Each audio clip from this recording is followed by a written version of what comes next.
Hi everyone, today I'm going to talk about something important every traveler to Japan needs to know: rubbish and recycling rules. Now, this might sound like a small detail, but trust me, Japan takes rubbish sorting very seriously. If you don't know the rules, you might end up with a warning from your landlords or neighbors. So let's break it down together in a simple way. So Japan is famous for being clean and tidy, and one reason is their incredibly organized recycling system. You can't just toss everything into one bin. Sorting is strict, but once you get used to it, it actually makes a lot of sense.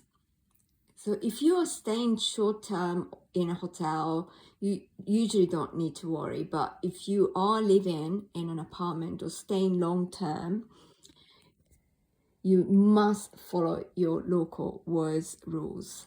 So each city or sometimes each ward has slightly different rules. For example, here in Kawasaki, where I live, I have this handy brochure.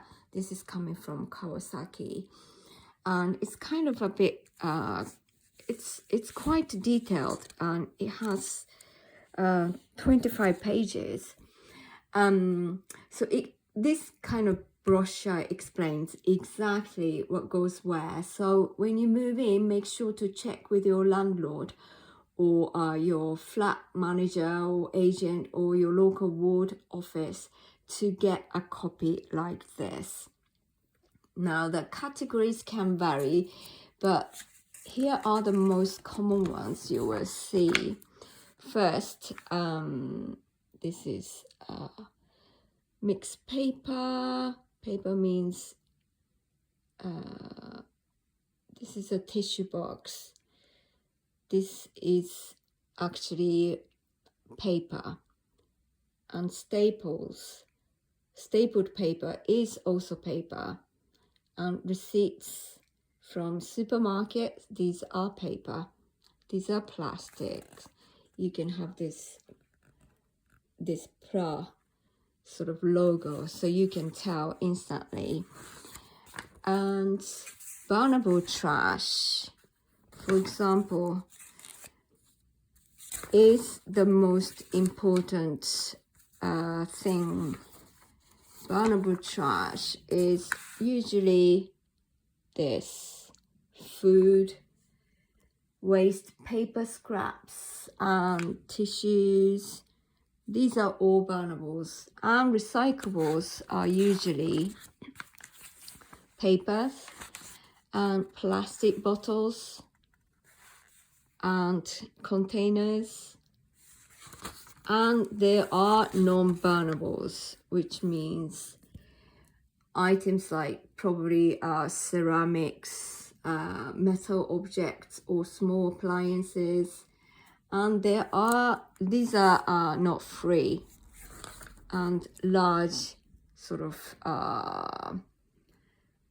items like mattresses or furniture, you usually have to pay a fee for those, and you need to make an appointment.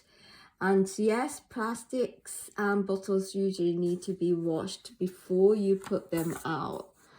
So that means rinsing out everything. You can kind of this is explanation. So rinsing out your yogurt cups or plastic bottles so that they are clean.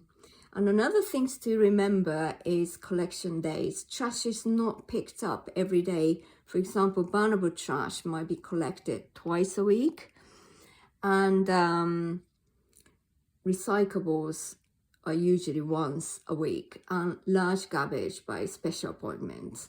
So if you put the wrong thing out on the wrong day, the garbage collectors simply won't take it. So be careful.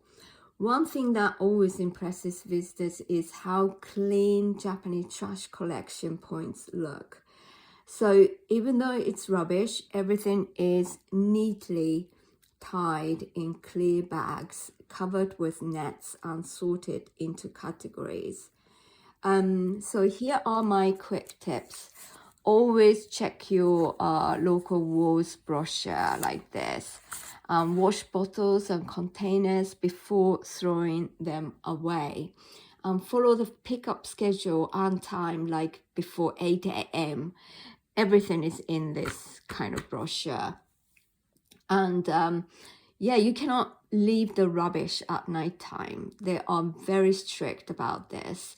I once did and got the warnings, so just be mindful about this. So it might feel overwhelming at first, but once you get the hang of it, it becomes second nature. And honestly, you will start to appreciate how much effort Japan puts into staying clean and sustainable. So yeah, that's about it for today. If you found this guide helpful, please don't forget to like the video or subscribe for more travel tips, and share this with a friend who's planning to visit. Thanks for watching and see you in the next video.